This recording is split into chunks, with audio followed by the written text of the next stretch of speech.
And I think what Tim Ryan is trying to express is a bucket of cold water, which is reality about where America is. America is generally not as far along the left line as Bernie and Elizabeth.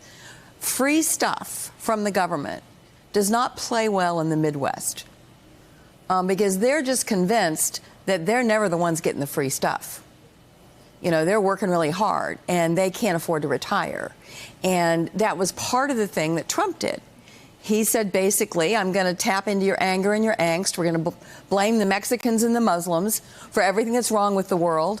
And a lot of people who voted for Barack Obama said, you know, maybe this guy is finally going to, you know, let's pull the pin on the grenade and toss it and see what happens. Now, as it turns out, that was a dumb thing to do.